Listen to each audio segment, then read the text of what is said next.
Buenas tardes a todos. Hoy vamos a hablar acerca de un tema muy interesante como lo es la comunicación efectiva.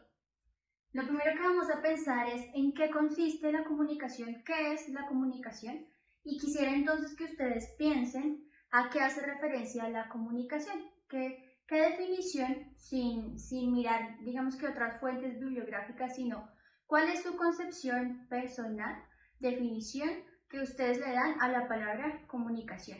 Y eso lo vamos a abordar dentro del espacio de clase. Para explicar un poco el tema de la comunicación efectiva, nos vamos a basar en un modelo de comunicación conocido como el modelo transaccional. Lo importante de este modelo como tal es validar que la comunicación no se da como tal de manera lineal, sino que es un proceso dinámico y complejo. Dentro de eso, la comunicación tiene varios elementos. Nosotros en general dominamos estos elementos que son el emisor, el receptor, el mensaje y el ruido. Propiamente solo vamos a tomar esos de los del modelo en general, teniendo en cuenta que nosotros tenemos bases que nos dicen que el emisor es el que emite el mensaje, el receptor es quien recibe el mensaje es ese contenido que se busca pasar del emisor al receptor, y el ruido podrían ser aquellos aspectos externos que pueden interferir o afectar o impactar en ese proceso. ¿Listo?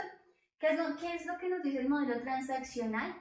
Que la comunicación no es lineal, es decir, no va a pasar siempre que es un emisor que entrega un mensaje al receptor, sino que se da en un contexto dinámico. Entonces yo puedo ser emisor, pero a la vez puedo cumplir un rol de receptor y pueden haber unas múltiples fuentes de ruido y demás que van a hacer que este proceso sea, como ya hemos mencionado, complejo. ¿Qué vamos a tener en cuenta entonces? Vamos a analizar como tal cuáles son las barreras de la comunicación y cuáles son aquellos aspectos efectivos que nos permiten disminuir o mitigar el impacto de las barreras de la comunicación e incluso evitar las barreras de la comunicación. Entonces tenemos este modelo base para entender que esas barreras y que esas estrategias para que la comunicación sea efectiva y para enfrentar esas barreras se dan con nuestro rol como emisores y como receptores. ¿Cuáles son las barreras? Resulta que hay tres tipos de barreras. Hay barreras ambientales, barreras verbales y barreras interpersonales. ¿En qué consisten las barreras ambientales? Esas hacen referencia a todo el, digamos, por decirlo de alguna forma, el ruido del ambiente. Es decir, si estamos en el contexto del salón de clase y hay una construcción afuera, el ruido que hay afuera puede impactar la comunicación. Que estemos en un proceso también de comunicación y hayan personas tosiendo o que la música esté muy alta, esas son las barreras ambientales. Por su lado tenemos las barreras verbales. ¿Cuáles son las barreras verbales concretamente? Bueno, esas hacen referencia al acento y al idioma. Entonces, si por ejemplo yo voy a hablar con alguien y esta persona es francesa y solo domina el francés y yo solo domino el español, esa puede ser una barrera en nuestro proceso de comunicación. El acento también podría llegar a interferir. Entonces, si una persona, por ejemplo, aprende español y viene a Latinoamérica, va a tener dificultades cuando va a México, luego llega a Colombia y ve que el acento cambia, y luego baja hacia Argentina y ve que entonces cambia, y luego pasa hacia Chile y se da cuenta que en efecto el acento que se maneja en cada región pues puede llegar a interferir los modismos que pueden haber en estas regiones sobre una palabra o un concepto determinado que se dice de distintas formas, pues ese tipo de cosas pueden llegar a ser barreras en este proceso de comunicación. Y por otro lado tenemos las barreras interpersonales. Como su nombre lo dice, hace referencia ya como tal a los aspectos más ligados con el individuo. Pueden ser de dos tipos, puede ser una suposición o puede ser la percepción distinta. ¿Cuál es la suposición? Es simplemente asumir aspectos del mensaje del otro. Si por ejemplo una persona me dice a mí, no sé, en el caso de las relaciones de pareja, le pregunta al novio o a la novia, ¿qué tienes? Y la novia le dice, nada. y eso queda abierto a que el novio pueda asumir múltiples interpretaciones de ese mensaje llamado nada, que podría, digamos que, ser susceptible de eso. Y por otro lado está la percepción distinta. La percepción distinta hace referencia a que dos personas podrían tener una concepción diferente respecto a determinado aspecto que se trae a colación en una conversación. Esto viene más a hacer referencia a temas políticos, sociales y culturales. Un ejemplo más claro puede hacer referencia a la cultura. Entonces, si por ejemplo nosotros que tenemos una cultura de Occidente, viajamos a Medio Oriente y en medio de eso vemos que hay una serie de costumbres que para nosotros pueden ser extrañas y podemos, digamos que, entender un mensaje distinto simplemente porque no hacemos parte de esa cultura. Por ejemplo, si nosotros llegamos allá a saludar a alguien y lo abrazamos, entonces ellos pueden tener una percepción distinta de lo que significa un abrazo a nosotros. Saludar es un ejemplo claro y cambia por regiones. Entonces, si por ejemplo aquí entre amigos un amigo le da la mano al otro así como de manera formal, en el contexto de Colombia, que un par de amigos se saluden así, pues va a ser extraño. Pero de pronto en otro lugar del mundo el saludarse así es la forma más cálida de hacerlo y es la forma más apropiada. Entonces, quédense con que la percepción distinta influye en factores sociales y culturales que puedan hacer que, de acuerdo a esa influencia, interpretemos de manera distinta un mensaje.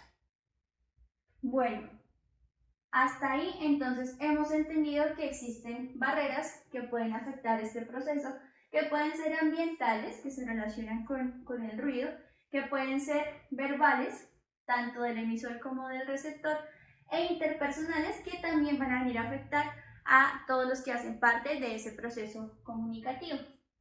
Luego, tenemos que tener en cuenta que para que la comunicación sea efectiva frente a ese tipo de barreras, hay que pensar desde el rol del emisor y desde el rol del receptor.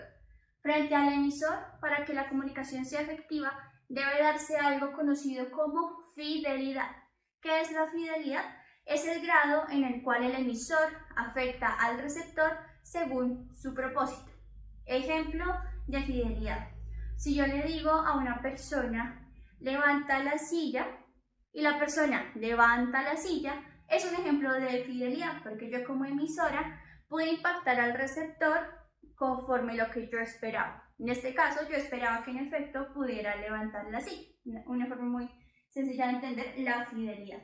Entonces, si tenemos el rol de emisor, o sea, del que da el mensaje, nosotros garantizamos una comunicación efectiva si se da la fidelidad. Es decir, si afectamos al receptor de acuerdo con el propósito que teníamos, que se cumpla ese propósito de la comunicación. Y por otro lado sería la efectividad desde el receptor, quien recibe la información. Aquí hace referencia a la efectividad. La efectividad implica que hay una disminución de la incertidumbre y que en algunos casos acceder a esa información puede ser recompensante. Entonces, ¿cómo sé si desde mi rol de receptor la comunicación fue efectiva? Porque esa información que recibí redujo la incertidumbre que tenía respecto a aquello que me están informando. Entonces, un ejemplo básico de cómo sería la efectividad, o sea, desde el receptor, no vamos a ver el emisor, sino yo como receptor, cómo garantizo que la comunicación haya sido efectiva. Si, por ejemplo, estoy en una clase y una vez acaba la clase, yo siento que comprendí el tema, que lo entendí y que tengo total claridad de los pasos a seguir en esa clase.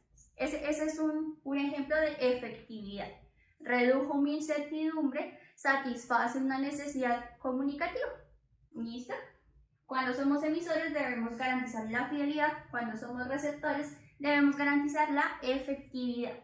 Para eso entonces hay estrategias muy concretas, de nuevo a la luz del rol que vayamos a ocupar. Como emisores, ¿qué podemos hacer nosotros o qué estrategias tenemos para garantizar una comunicación efectiva? La primera es la asertividad.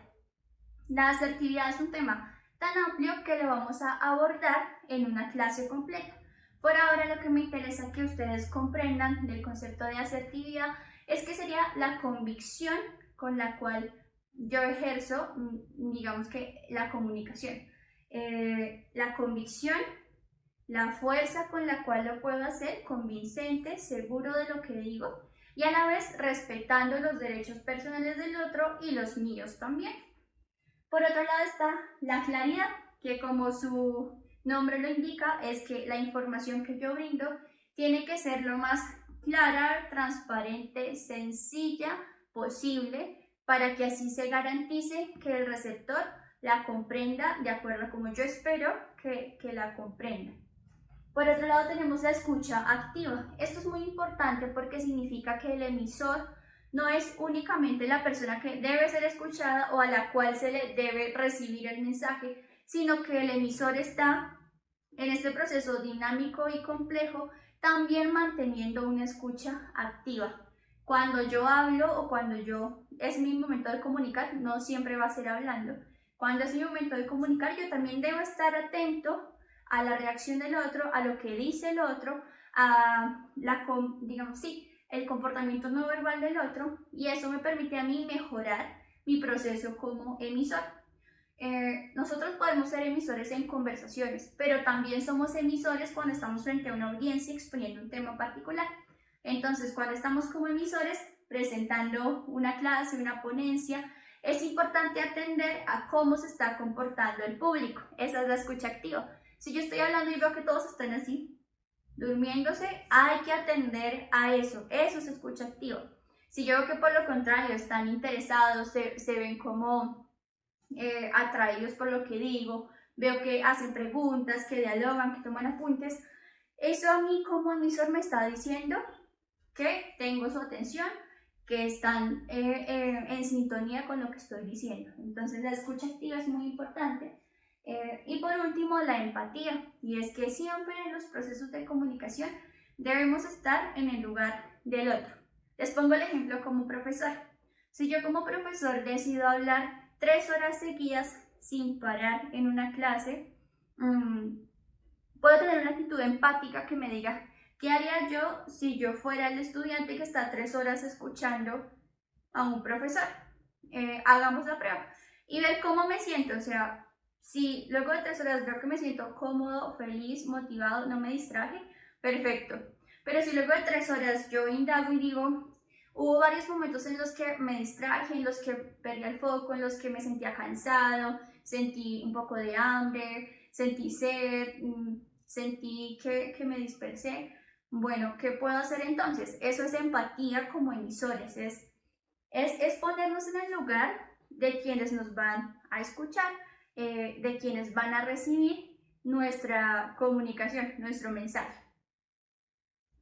Ahora vamos a ponernos en el lugar del receptor. ¿Qué podemos hacer como receptores para garantizar una comunicación efectiva?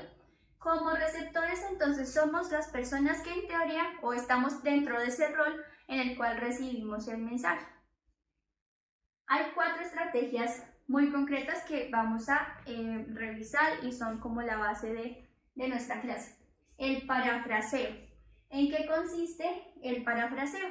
Consiste, y yo les voy a dar como ejemplos muy concretos para que lo trabajemos así. El parafraseo consiste en decir lo que dijo el otro con mis propias palabras.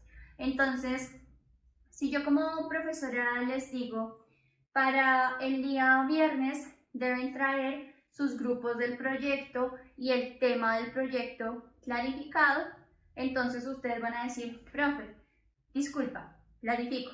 Lo que nos estás diciendo es que para el día viernes, para este viernes en tu clase, tenemos que traer lo del ODS listo, lo del proyecto listo y decirte nuestros grupos.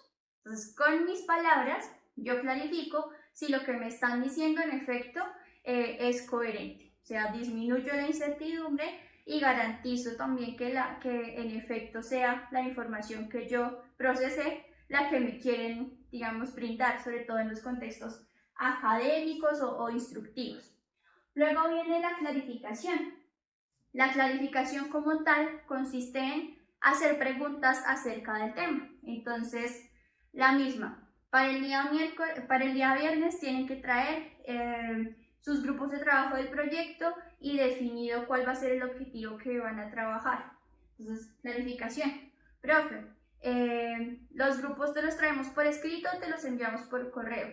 Profe, ¿todos los integrantes del grupo debemos enviarte esa información o solo puede, si uno lo hace, está bien? Profe, ¿es virtual o es por escrito? Ese tipo de cosas que nos ayudan a adentrarnos en la información.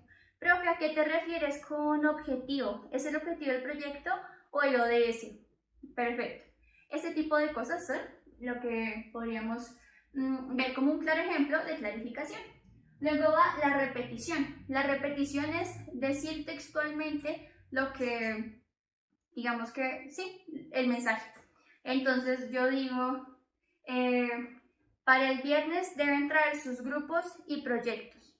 El estudiante dice, para el viernes debemos traer los grupos y proyectos. Entonces es prácticamente decirlo exactamente igual, ¿no? Como literal.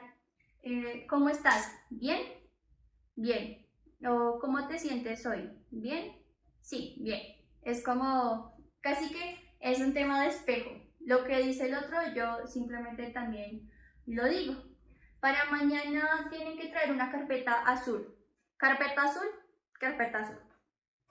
Y la empatía, lo mismo. Cuando nosotros recibimos el mensaje o estamos dentro del rol de recibir, tenemos que también ponernos en los zapatos del emisor y que así esta parte humana, esta parte de entender, de comprender, garantice, digamos que esta afinidad entre entre todos los involucrados en el proceso de comunicación.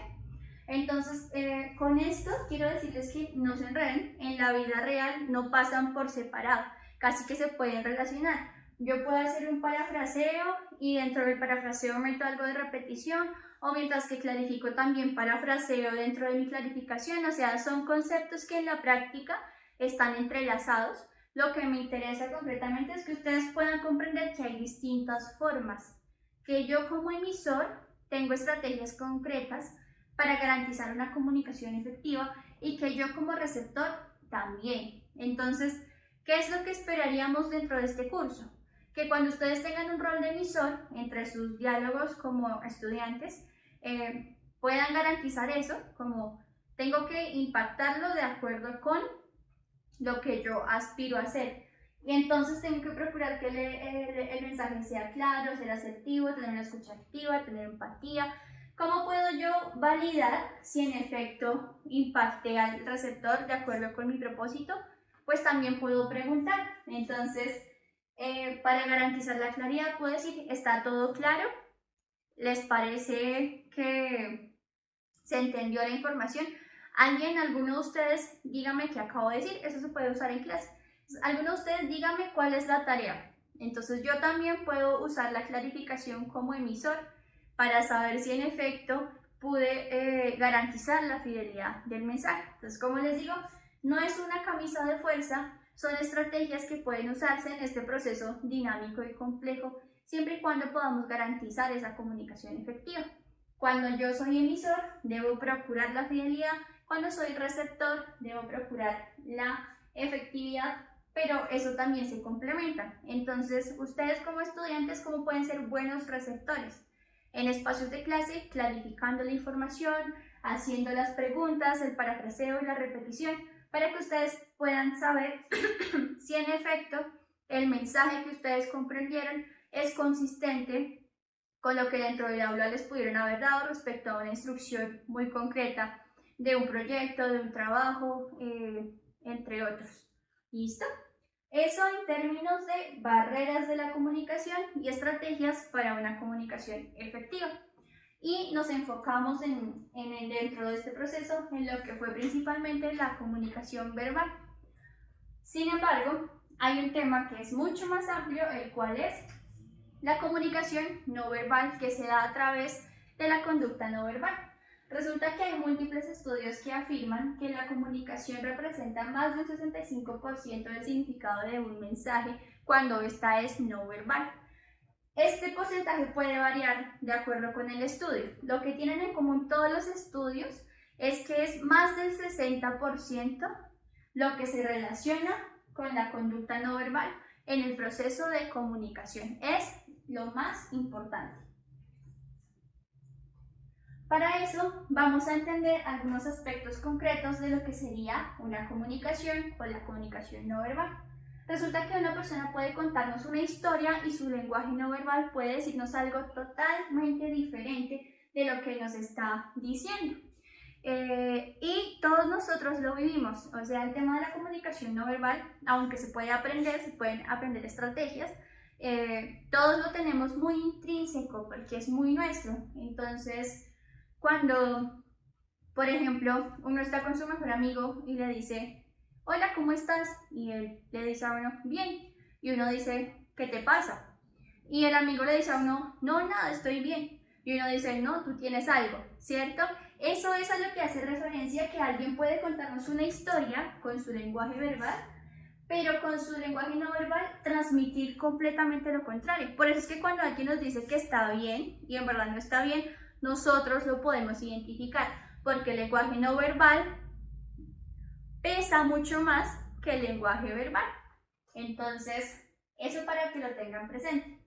Hay 6 formas concretas en las cuales los mensajes verbales pueden apoyar a los mensajes, perdón, en la que los mensajes no verbales pueden apoyar a los mensajes verbales. Estas son la repetición. Entonces, la repetición es cuando yo enfatizo con el lenguaje no verbal diciendo lo mismo. Entonces, si le digo a alguien, entra y siéntate, y con la mano le muestro la silla, es una forma.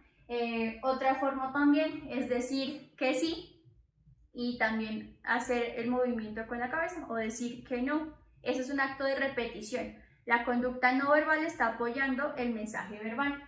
La contradicción, entonces el ejemplo que les decía, es decir, no me pasa nada y tener cara de que sí me pasa algo. Sustitución es cuando en lugar de decir el mensaje verbal, únicamente decimos el no verbal. Entonces, ¿te gustó la clase de hoy? Entonces no digo nada, pero mi expresión lo va a decir. Oh, ¿entendieron lo que acabo de explicar?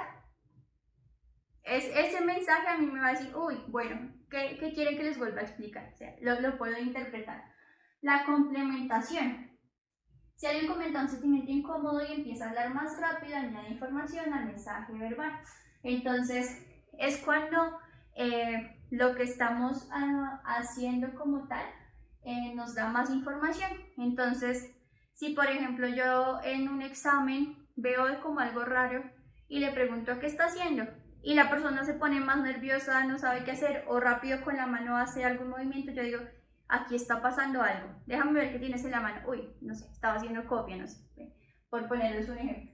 O sea, el lenguaje no verbal va a añadir más información a la verbal. El acento, entonces el acento es cuando, así como cuando uno pone la tilde y hace que toda la fuerza se vaya hacia esa sílaba, en el acento significa que la expresión no verbal aumenta la intensidad del lenguaje verbal.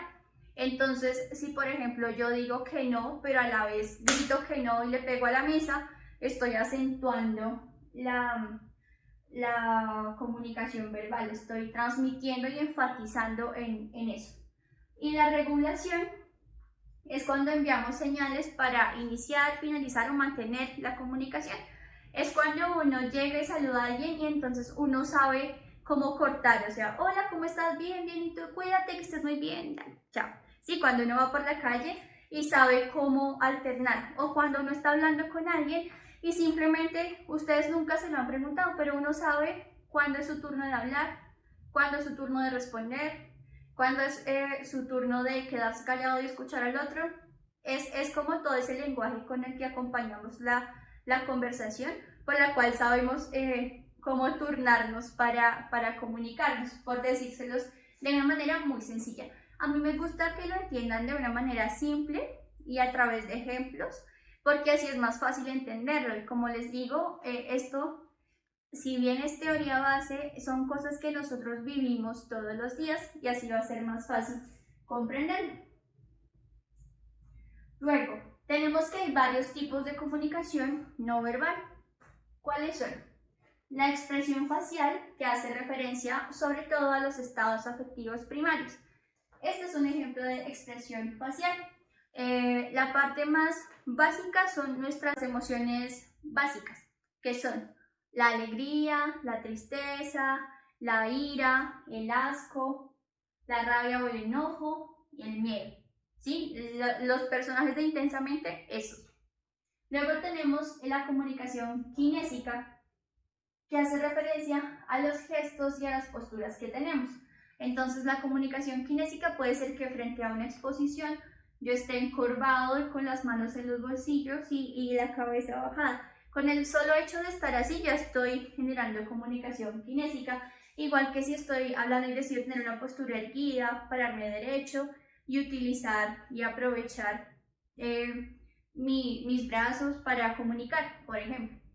La conducta táctil, entonces, es el abrazo, el apretón de manos, es cuando ya hay un contacto que comunica. Cuando alguien está triste y nosotros lo abrazamos, ese abrazo está comunicándole. Las características físicas, entonces resulta que aquí nos vamos a enfocar concretamente en los aspectos ligados a la imagen personal. Piensen mucho en que su imagen personal tiene que ser, de cierta forma, una puesta hacia afuera de lo mejor de mí o de lo característico de mí, de mi personalidad, como un tema que comunica de forma auténtica lo que soy y lo que quiero que los otros vean de mí. Entonces, si quiero que los otros vean en mí una persona profesional o artística o demás, puedo aprovechar mi imagen personal y mi apariencia física para acentuar en esas características que quiero que los demás identifiquen en mí. O sea, podemos jugar con eso a nuestro favor desde la imagen personal. Y también a la inversa. Si, por ejemplo, que a veces puede pasar, entonces llega un evento muy importante, un proceso de selección muy importante para mí, y de pronto el tema de mi apariencia personal no es tan apropiado para las características puntuales de la organización, eso podría de cierta forma impactar. Y los estudios han mostrado que impactan. Si bien se han buscado formas de que no, digamos que puede pasar. Entonces, lo mejor es tomarlo en un sentido positivo y ver que hay formas en las cuales yo puedo aprovechar mi apariencia para comunicar o transmitir aquellos aspectos que yo quiero que la gente note de mi personalidad. La proxémica, que es la distancia. Entonces, la conducta proxémica va a cambiar de acuerdo con el vínculo que tenemos con las personas.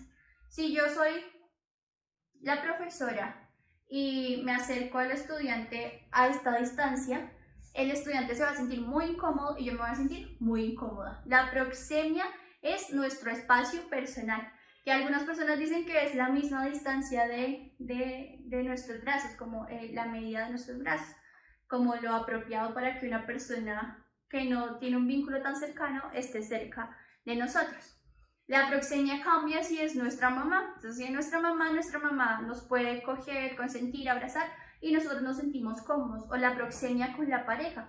Entonces, con la pareja es con la persona con la que la proxemia es más cercana, es con la que más cómodos nos sentimos con el contacto y con la cercanía.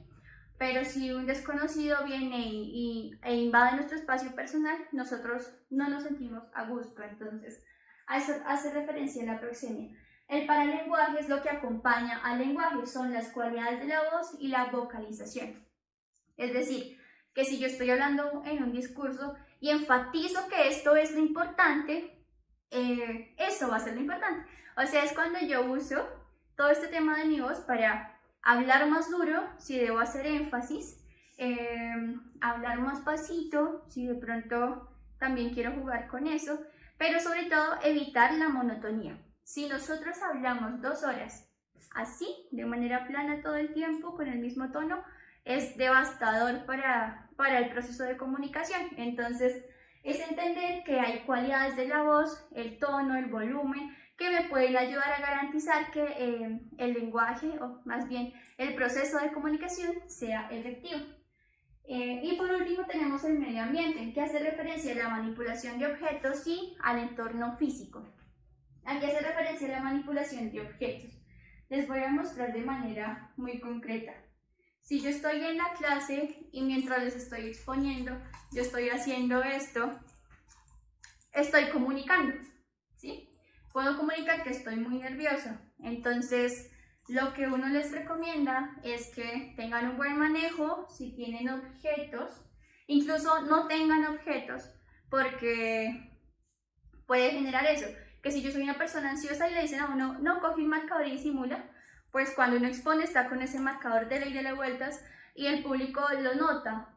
Como les digo, más del 60% se comunica sin hablar, entonces este tipo de cosas el público lo nota. Lo más apropiado es ejercitarse, desarrollar pautas para hablar en público y procurar tener mucha conciencia de mi corporalidad y aprovecharla a mi favor.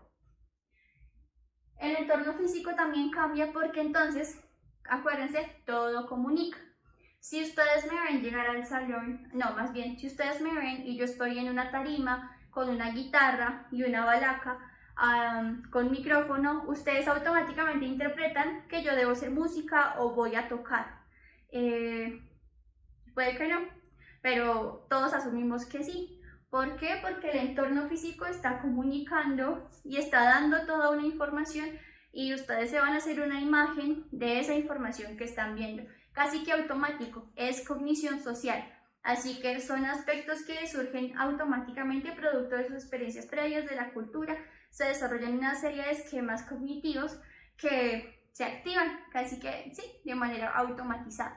Entonces, por eso el entorno físico también podría variar la forma en la que los demás me van a percibir. Bueno, luego aquí tenemos algunos ejemplos.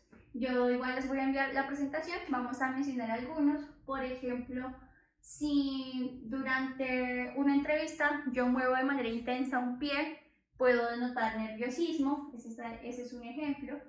Si cuando estoy hablando evito mucho el contacto físico, o sea, la persona me habla y cuando nos estrellamos la mirada yo trato de evitarla, de evadirlo, eso puede comunicar que me siento incómodo, que estoy tímido, que estoy nervioso, que no me siento cómodo, que estoy diciendo mentiras, tantas cosas que puede comunicar. Entonces, simplemente estos son algunos ejemplos de cómo se podría ver de manera muy concreta lo que les he mencionado. A nivel paralingüístico, entonces si alguien susurra o casi no se le oye, pues eso también tiene las implicancias. El hecho de tartamudear, cometer muchas dudas, más bien cometer muchos errores, puede hablar de que no hay un dominio concreto del tema del cual se está hablando, o puede generar ansiedad, o es un tema que puede ser incómodo. Y el silencio también puede comunicar. Bueno, vamos a hablar concretamente de la escucha activa, ya para ir cerrando, para que ustedes lo tengan claro. Hablar no es posible sin antes escuchar al otro.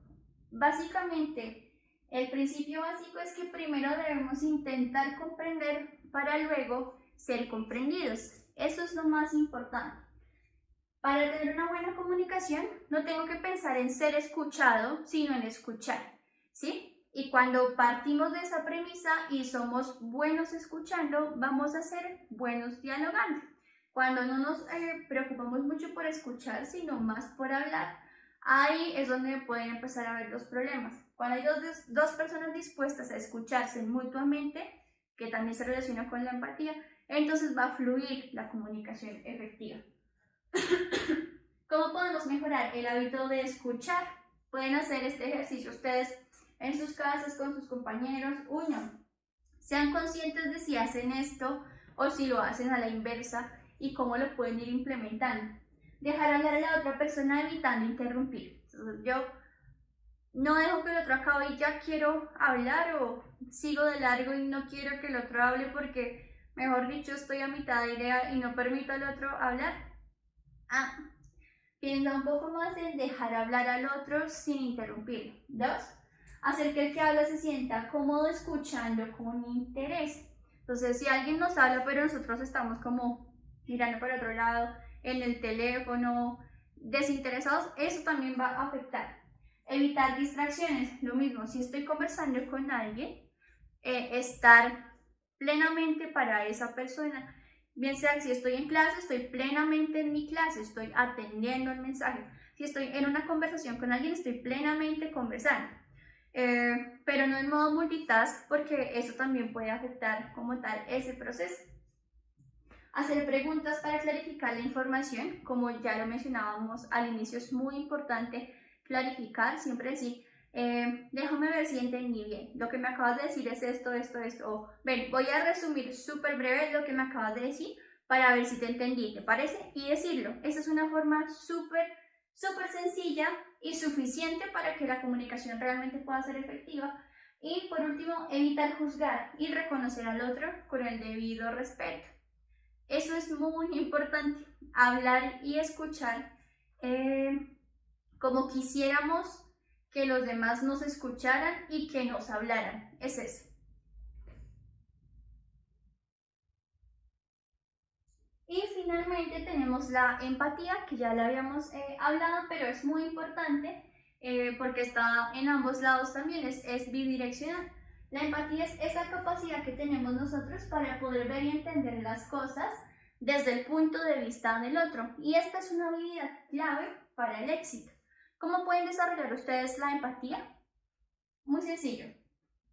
Busquen interpretar el sentimiento que hay detrás del mensaje, buscando la carga emocional de esas palabras que nos están manifestando y responder al otro expresando que entendemos cómo se sienten y cómo podemos entender cómo se siente el otro, imaginándonos a nosotros mismos en esa situación. Entonces, estoy escuchando a alguien y quiero ser empático en estos momentos de crisis. Yo lo he vivido con una experiencia personal. Entonces, yo he hecho algunas entrevistas a estudiantes que están actualmente haciendo intercambios en el exterior. Y cuando los llamamos para saber cómo ha sido esa experiencia, lo primero que yo hago es imaginarme cómo estaría yo si yo fuera la persona que estuvo en Francia en todo el pico de pandemia y que iba con toda la expectativa de ir a recorrer, a abrir, digamos que sí, como abrirse esa perspectiva del mundo, a recorrer, conocer países, conocer gente de otras culturas, enriquecerse, y que lo que tuve que llegar a hacer fue encerrarme en la casa sin conocer a nadie, sin hablar el idioma completo. Entonces, eso le hace pensar a uno, wow, yo me hubiera sentido de muchas maneras, quizá frustrada, confundida, triste, y luego con el tiempo lo tuve que haber aprendido a manejar. Y cuando el estudiante me cuenta, no, me pasó esto, esto y esto, y yo imagino qué hubiera hecho yo con lo que él me está contando, eso activa la empatía inmediatamente. Uno dice, wow, y ahí va, te entiendo, no lo he vivido, pero lo imagino, porque si aquí nomás estando en mi casa, en mi país, con mi familia, yo me he sentido de X y Y forma, seguramente en tu caso que tuviste que hacerlo de esta y esta forma, pues tuvieron que haber muchas más emociones. Y ahí todo lo que ellos dicen es sí, justamente, ta. Y al final de las entrevistas siempre decían, oye, gracias por haberme escuchado, gracias porque la universidad se preocupa por nosotros. Esa es empatía. Y no se finge, la empatía es natural y fluye. Y un buen ejercicio para promoverla es hacer este tipo de cosas. ¿Listo?